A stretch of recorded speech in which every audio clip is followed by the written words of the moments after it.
September 12th, 1984. This is Joe Todd, an interview with Esther Marcella Eoff, E-O-F-F. Mrs. Eoff, where were you born? In Woodward. And when's your birthday? 1904, July 5th. Who is your father? Peter Martinson. Peter Martinston. And where was he from? He was from Sweden, originally. He came to Oklahoma from Kansas. And who's your mother? Tacy Martinson. Casey? Tacy, T-A-C-Y. What was her maiden name? Fulmer, F-U-L-M-E-R. Where was she from? Illinois. Illinois. When did your father come from Sweden? When did he come? Yeah.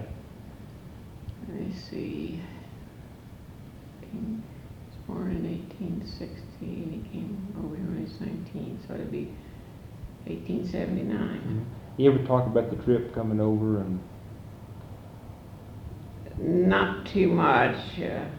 I know when he got over here, he didn't have any money. He had some cousins that he stayed with, and then he went to Illinois and got some other relatives living there, I guess, and he got a job there and was working on a farm in Illinois. Did he come through Ellis Island? I don't know. Yeah. I don't remember anything. Yeah, okay. Okay, what kind of work did your father do? Well, when he first came to this country, he was helping with this farmer there in Illinois. And then they went to Kansas, and when the land was opened there, and they had a claim, and he drove the mail from Ashland to Meade, Kansas. Was one of the things he did then.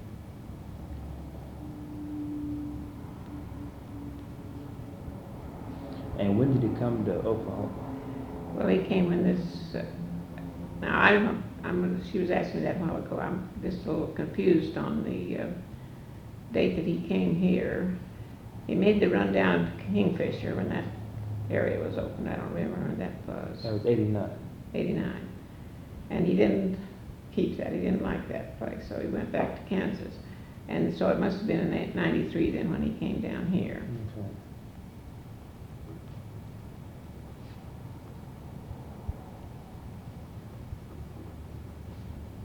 Did he talk about making the run in 93?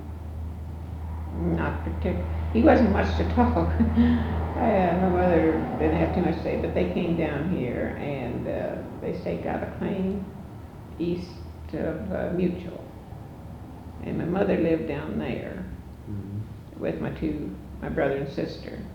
And my father had a feed store here in Woodward and sold feed and lumber down on First and Main. That was where they told me that's where the town was originally, the main part of it.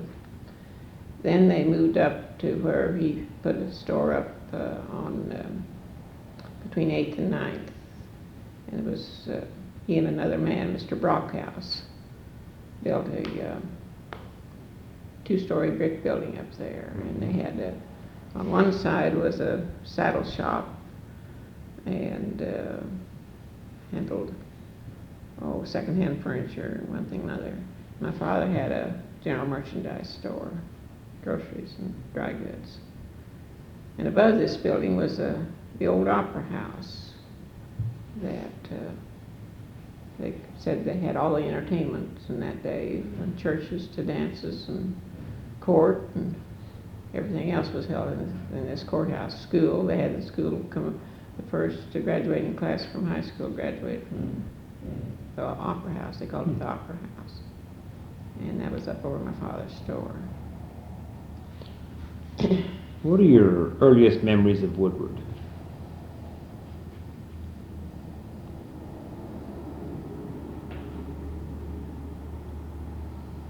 Well,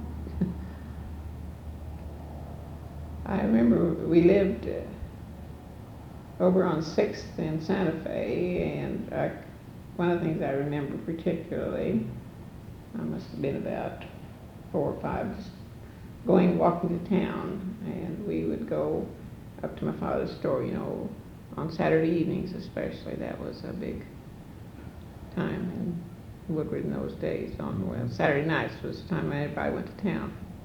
And I can remember doing that, and then I remember going to church. I've always gone to the Methodist church, and I remember going there. And one of the things I remember in particular, Mr. Saunders had a studio where he took photographs over on 6th Street. And I remember one day my mother cleaning me up and getting me ready to go over there to get my picture taken. And I had white shoes, and I had to walk on all this dirt and dust. No pavement, of course, you know, or sidewalks either. Mm-hmm. And those are some of the things I remember before I started school. Where'd you start school? At the North Ward. It was called the North Ward at that time, but it's the Madison Park School now. And what year did you start? Well, let's see. I was 6 in July. My folks wouldn't let me go to school in September. They thought that was too small. And I started I was born in 4, 6, 10. Must have started in January of 1911. Yeah. Did you remember Statehood Day? No. I don't remember anything about that. What about World War I? 17 and 18. Well, I remember,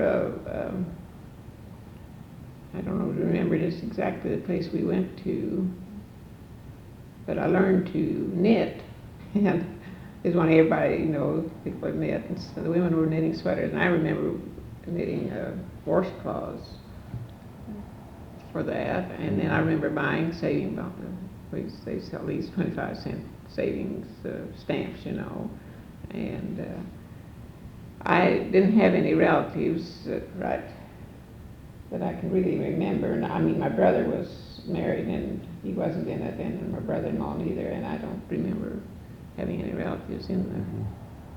What about Armistice Day? The day the war ended. Yes, I know what you're referring to. I don't remember anything particular about that. You know, anything outstanding, I presume everyone was happy and glad about it, but I don't remember anything special. And, how far did you go through school? went through high school. High school? And when I went one more year, took postgraduate school here in Woodward, then I went to OCU for 3 years. You took 1 year here at Woodward? Well, it was just called a postgraduate course. I just took shorthand, typing, and bookkeeping after I finished high school. I finished high school in 23, and then I took this postgraduate course in 24. Then in 26, I went to OCU for 3 years. What did you study? Kindergarten teaching. And then I came back to Woodward and taught 2 years here, 1st and 2nd grade. Mm-hmm. Did you live on campus at OCU?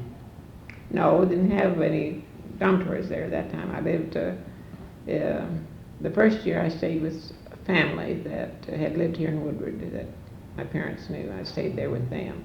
And the second year I belonged to a sorority, and they had a house that was about, half a block or a block off campus, and I stayed there the rest of the time I was in school. And how long did you teach here at Woodward? 2 years. 2 years? 1st and 2nd grade. I had 44 in my room 1 year. What school did you teach in?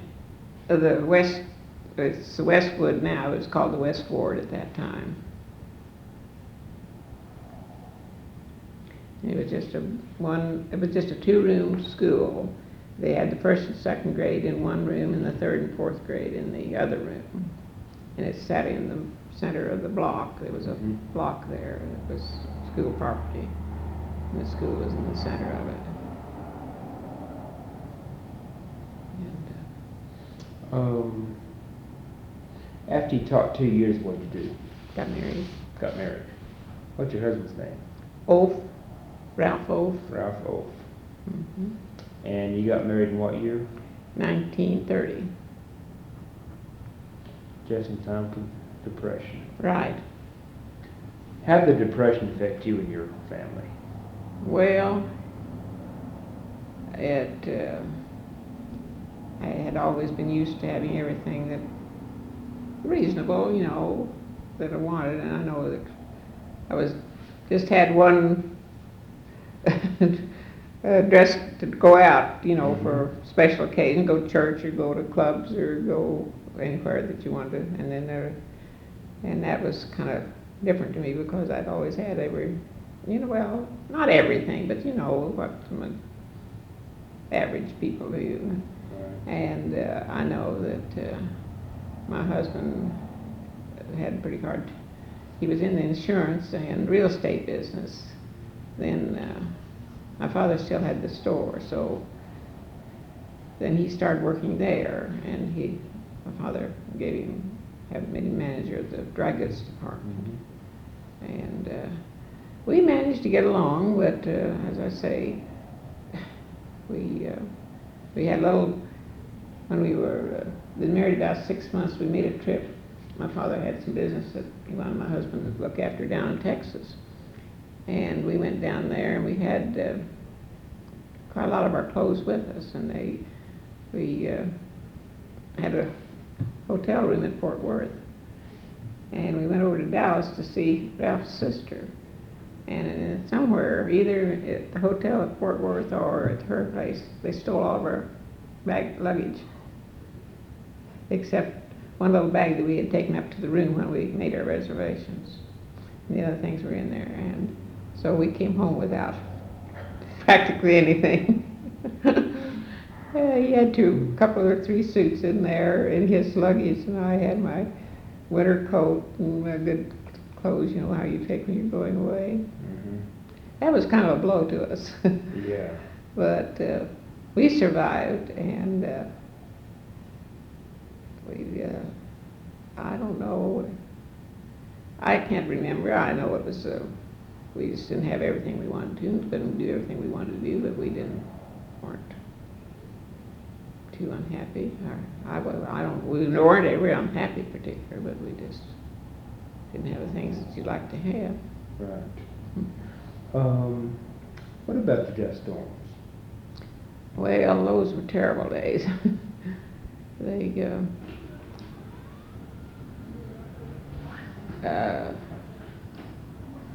They just would be black clouds just roll in. And I remember one day going out to pick up the paper or something just down my street. There was just a big cloud, just the black dirt or something just rolling down the streets there. And you could clean your house in the morning, and by night it was just, everything was just covered with grit and sand and dirt. What did you do to try to keep you out of the house? Well, I keep my windows closed as much as I could, and but you just couldn't keep it out of the house. I know we put kind of wet cloths over the windows where we had to have them open to kind of keep the dirt out. We could that way, but of course our houses weren't, we didn't have storm windows or anything like that, and it was just pretty bad trying to keep house. You could dust the table and 5 minutes later you'd run over there and it just grit and dirt and everything. What about Black Sunday? April 1935 when the Black Duster came in. Oh, that might have been the one that I was thinking about with that big black cloud coming down. I didn't remember the day, but I can remember seeing that just rolling down. We lived on 5th Street, and I can see it just coming down the rest. How did you breathe in those dust storms? Well, it was bad, but it didn't bother me particularly. But I can remember my mother had asthma, and it was very hard on her health. And really, I think that was what contributed to her death. Is that what they call dust pneumonia? Well, no, I don't know what. She just had asthma and she couldn't get her breath, and she'd go outside and then there'd be all this dust and dirt, you know. Or she thinks you'd have to get outside. You know, I guess when you can't get your breath, you want to get out where the air is, or you think you do. And, she had other things, but I think that was one of the things that aggravated. I think the dust storm aggravated that. What about serving food for dust storms? How'd you eat? Oh, I guess it didn't, I can't remember eating any dirt particular in the house, you know. I mean, it wasn't just coming in constantly. There were some days that was worse than others, but you could always get your food on the table and eat it and clean up afterwards. But if you let your dishes sit there very long, they'd be covered with dust. But it was a bad time.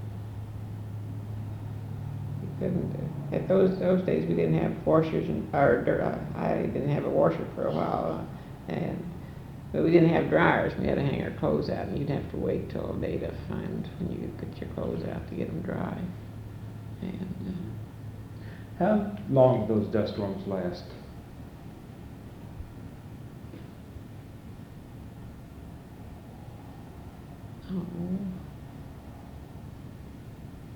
I really don't have any idea. It seemed like it was forever, but I know it wasn't. I would imagine 2 or 3 months possibly that we had. You know, we wouldn't have them continuously every day, but then maybe you'd have a break for a day or two that you wouldn't have them. Mm-hmm. And your last name, Eoff, E-O-F-F. right. Is that German? Well, as far, some of people by that name that we met in Texas, they had been tracing the name, and they had traced it from Germany. Okay. People coming over from Germany, Mm-hmm. and thought that they were relatives of theirs. Yeah. What about World War II? What did you do? Well, let's see, when was that? That's 41 through 45. The Japanese bombed Pearl Harbor. Yes, yeah. We were up in Wichita when that happened. We were visiting my brother, and I remember it was quite a shock to all of us. Did you do any work for the war effort? Do any work for that? Like bomb drives or sewing or knitting? I can't remember whether I did anything at that time or not. I really don't. I had the 2 little boys at that time, and I was pretty involved trying to take care of my family. I don't remember anything in particular that I did at that time. Tell me about the tornado of 1947 that hit Woodward. That hit Woodward. Well, as I said, we had been to Oklahoma City and came back, and had just gotten home when this struck. Mm-hmm. And our lights went out, so we just stayed in the house. We didn't have any place particular to go. We had a kind of a unfinished basement we could have gone to, but we didn't go down there. And when it seemed like it was over, we walked outside, and we could see that there was a fire we lived on, where I live now, on 8th Street, and we could see there was a fire down toward town. So we took the children and decided we'd walk down and see where the fire was. We didn't think we ought to drive because there'd be so many cars. See, we didn't know the tornado had done all this damage. And when we got about 2 blocks from our home, we began to see things in the street, and great big limbs off of trees, and one thing and another. And the farther we went, the more damage. And we met a few people that had been to the show that were going home, and they said that it had been a terrible storm. Well, my husband was selling insurance at that time, and he had an office up over Getzinger Abstract there, and so he said, well, I better go up and check the office, he said, and see what, well, they had lawn in the windows in there, and reindeer, of course, and things like that, and so people were just walking around kind of stunned in a daze, you know. You'd ask them something and they would just didn't know what to say. And so my husband said, well, I guess we better go up and see about our property up on by the Katy tracks. And we got up there, and then we found all of those. The man that was renting the building from us, he was there, of course, and but it was hard to walk any place because there was things in the streets and everything. And as we started home, we met some friends of ours, and they told us that some other friends of ours, their son was killed in the band hut, and our son had been there and had just come home because we had told him to take care of the little children while we were in Oklahoma City. And he thought, well, I better get home and see about Carolyn and Joe. And he got home, and if he hadn't have done that, well, he would have been in this band hut when it collapsed. And so that was, of course, really made us feel real bad. But then we got home, and then all night, of course, there were the sirens, and then some friends of ours that lived up on Main Street, Getzingers, we tried to get to their house, but we couldn't. We decided we better go home with the 4 children, but they finally got over to our house, and their house had been damaged quite bad, and they stayed all night with us. Well, Mr. Getzinger, they was calling for people to go out and help, you know, but my husband was kind of frail. He wasn't in very good health and wasn't very strong, and he wasn't physically. He was a nervous disposition. He just couldn't. He said, well, I couldn't do that. I had to do something else, you know, later. But we couldn't sleep all night because there were just these sirens and ambulances and things going all night long. Then I remember the next day we got out, and of course you'd see people and talk to them, and you walked around, and I remember going down. They needed blood, they said, and I remember going down to the hotel and getting some blood. But it was, we were just in a daze and a shock for a long time after that. How many people were killed in that tornado? I think there were 100 or more. 100. How big was the funnel cloud? Any idea? No, I have any idea about that. As I say, we didn't even see it. We just thought it was we knew it was a storm was coming, and the wind was blowing pretty bad, and tumbleweeds were blowing in front of us as we was coming home. But, you know, just thought it was just a storm blowing up, and just didn't know any more about it.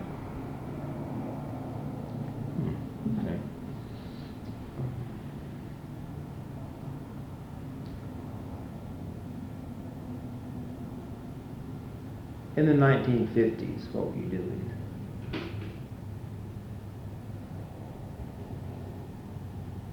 '50s.